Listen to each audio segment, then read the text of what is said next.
Everyone knows that cars skid on ice. You hit the brakes too hard and you slide. You take a curve too fast and you lose control.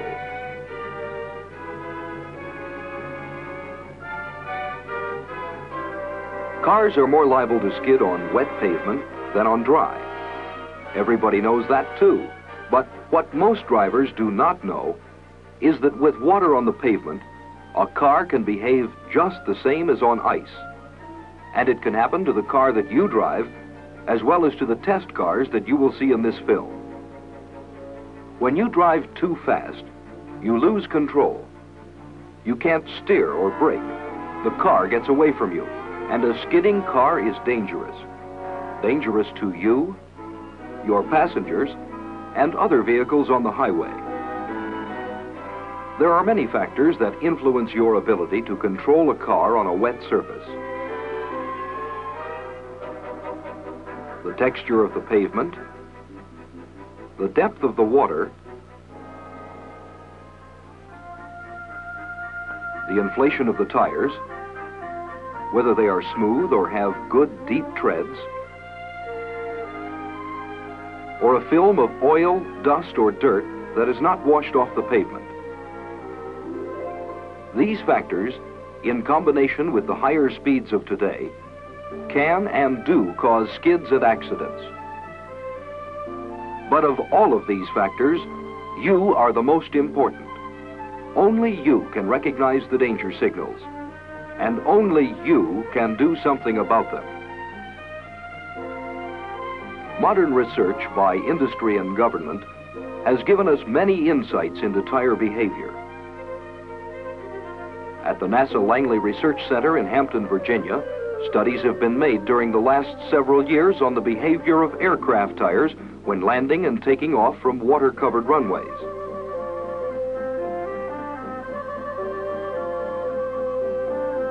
Actual test films show what happens.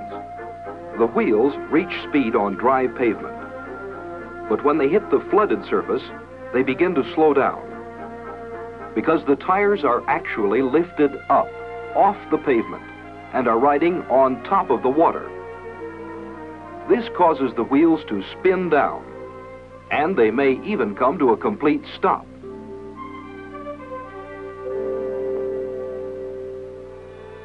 Further studies have led the researchers to the conclusion that their work on airplane tires could be applied to automobile tires, and that here is vital new information to tell the driving public.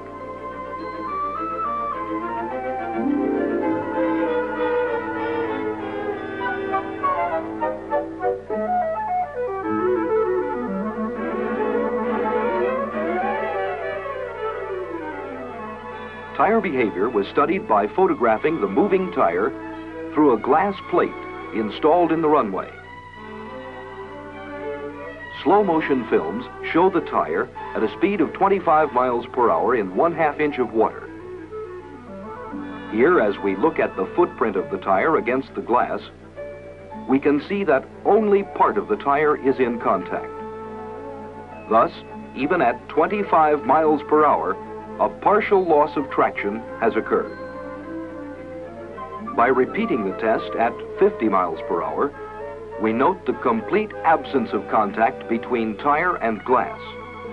The tire is actually riding on a layer of water, and there is a complete loss of traction. This is called hydroplaning. Very simply, it means that the tire is riding on top of a film of water instead of on the pavement, just like this attractive skier. She is hydroplaning, riding on top of the water.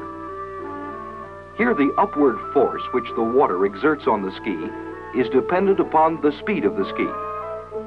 At this speed, the force is sufficient to keep the ski and the young lady on top of the water.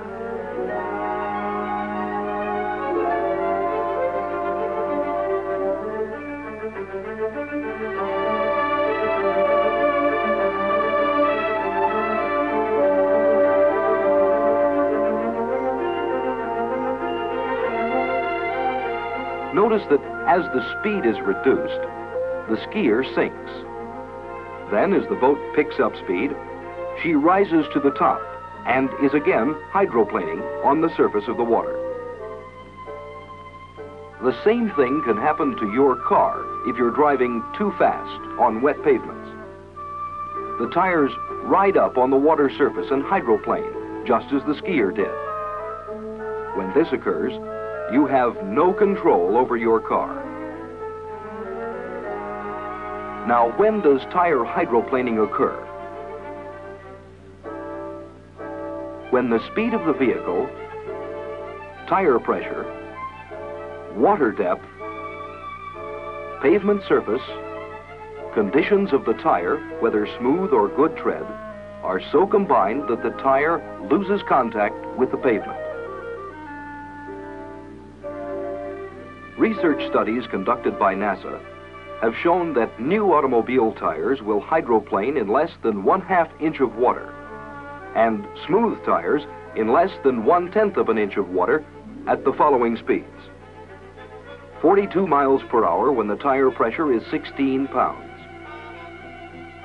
51 miles per hour and pressure 24 pounds, and 59 miles per hour and pressure 32 pounds. But recall that partial loss of traction occurs well below these speeds. Further research studies have been made by the engineers of a major tire company in England. And here in their test lab, you will see what happens to a tire under controlled conditions. A large drum starts to roll with a load of 800 pounds holding the tire against the drum.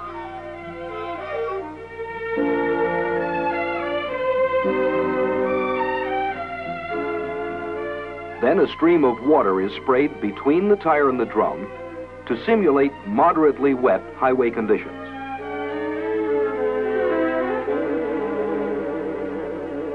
When the drum and tire speed is increased to 60 miles per hour, we see that the tire is losing traction and spinning down.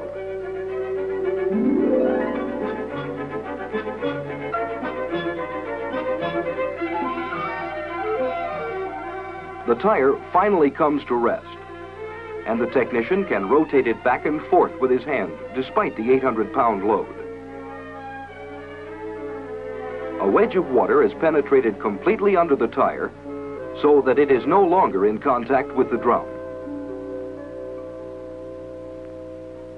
The National Aeronautics and Space Administration and the Bureau of Public Roads of the Department of Commerce conducted demonstrations to show what happens to vehicle braking and steering when the pavement is wet. A special area was prepared, and tires just like you drive, varying from smooth to good deep treads, were used in the test. While it looks deeper, the test surface water depth averaged less than 1/10 of an inch. It was demonstrated repeatedly that on this moderately wet, smooth surface, cars equipped with tires having good deep treads did stop in shorter distances than cars equipped with smooth tires. At 20 miles per hour, good tires, 40 feet. Smooth tires, 65 feet. At 30 miles per hour, good tires, 100 feet. Smooth tires, 165 feet. At 40 miles per hour, good tires, 185 feet. Smooth tires, 300 feet. A curve lane test demonstrates that at 40 miles per hour, without applying the brakes, the car equipped with good deep tread tires can hold the curve. But at 45 miles per hour, the same car could not hold the curve. Thus, loss of traction experienced on wet pavements below hydroplaning speeds can result in serious braking and steering losses.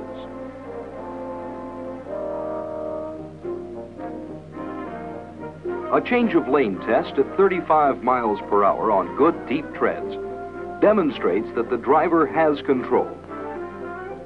But when the test is repeated on smooth tires, the driver cannot make the lane change at this speed and spins out of control. Thus, under these moderately wet conditions, the advantages of good deep treads are obvious. However, if the water depth or speed were increased, loss of traction would have occurred even with new tires. As a further demonstration that automobile tires do lose traction and hydroplane in the range of normal driving speeds, speedometers were connected to the front wheels of the test car, and the tires on the right were driven in deeper water than those on the left. Upon entering the deeper water at 60 miles per hour, the right front speedometer shows a spin down to 20 miles per hour, indicating that the right tire is hydroplaning. That's the story, and you play the most important part. When pavements are wet, slow down. Loss of traction and hydroplaning can and does occur well below legal speed limits.